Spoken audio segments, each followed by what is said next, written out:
Bonjour tout le monde, voici une vidéo sur comment faire votre expo-science. Donc premièrement, c'est quoi l'expo-science? L'expo-science, c'est un concours pan-canadien sur un aspect de la science. Ce qui est vraiment le fun de ce projet-là, c'est que c'est toi qui décides le sujet. Donc si ce qui t'intéresse toi dans la science, c'est les baleines, ben tu peux faire une recherche sur les baleines. Si c'est les avions, l'astronomie, les maladies du cœur, peu importe, n'importe quel sujet scientifique, tu peux faire une recherche sur ce sujet-là. En secondaire 1, on a décidé de quelques spécificités pour vous. L'expo science, comment ça se passe au Collège de Montréal? Eh bien, toutes les années, de secondaire 1 à 5, doivent faire l'expo science. Ensuite de ça, si ça te tente et que ton équipe est sélectionnée, tu peux participer à la finale locale, qui est à l'Ermitage, le gymnase à l'Ermitage. Donc, à la fin janvier, les équipes qui sont intéressées fabriquent un support visuel et présentent leurs recherches scientifiques aux autres élèves du Collège de Montréal qui viennent visiter leur kiosque. Donc, en secondaire 1, on te demande de faire un expo science écrit d'environ 200-250 mots qui a cette allure-là. Alors, sur ton Google Classroom,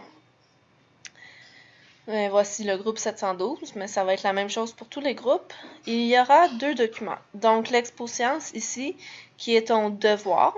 Alors, tu peux travailler en ligne, mais je te demande de l'imprimer pour que je puisse le corriger à la main. Et ici, en bas, on a un exemple d'un expo science d'un élève qui serait en secondaire 1. Donc, ça te donne un peu une idée de qu'est-ce qu'on recherche.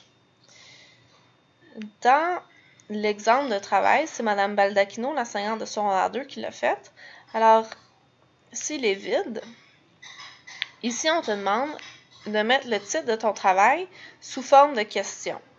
Alors, il doit absolument être sous forme de question. Si tu te demandes si c'est les baleines qui t'intéressent, ben, ta question, ça pourrait être pourquoi les baleines font autant de bruit dans l'eau. Et ensuite de ça, dans l'encadré ici, en 200-250 mots, tu expliques en plusieurs paragraphes la réponse à ta question.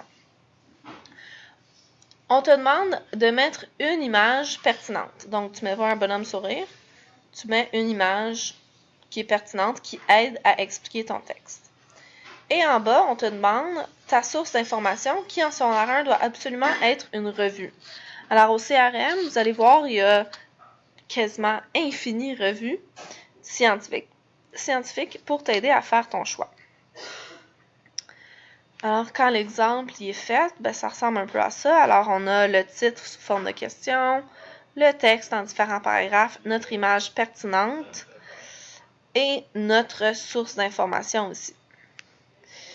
Quand tu t'en vas au CRM, là, si je m'en vais sur le site de Pluriportail, tu choisis l'onglet Bibliothèque.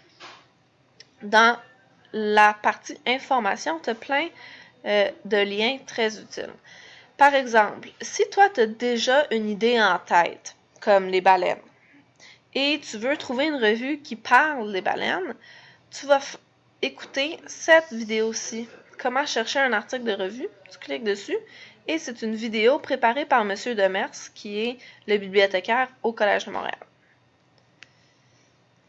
Sinon, une fois que tu as déjà ta revue, tu dois citer ta source. Comment tu vas faire ça? Mais tu vas cliquer sur cette source-là et tu as tout un document PDF pour te montrer comment citer ta revue. Alors voilà. Donc aujourd'hui, ton travail est de ouvrir et comprendre l'expo science, c'est quoi.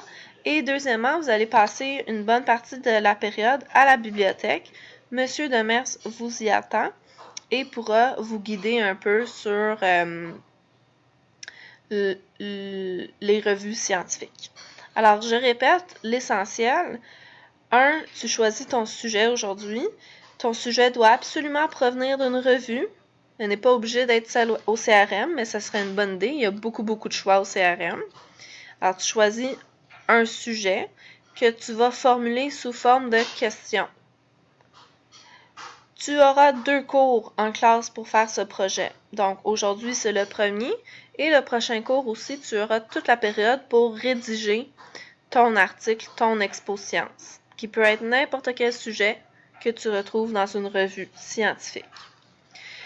Ce projet compte pour 50% de ta note, mais tu vas avoir 2 semaines pour le compléter et autant d'aide que tu veux. Donc, c'est pas un examen, je peux répondre à tes questions, je peux te guider, je peux te dire si tu fais bien ça. Tu as toutes ces options-là devant toi. Alors, je te souhaite une bonne période et je te demande de bien te comporter au CRM pour qu'on puisse y retourner avec tous les groupes. Bonne période!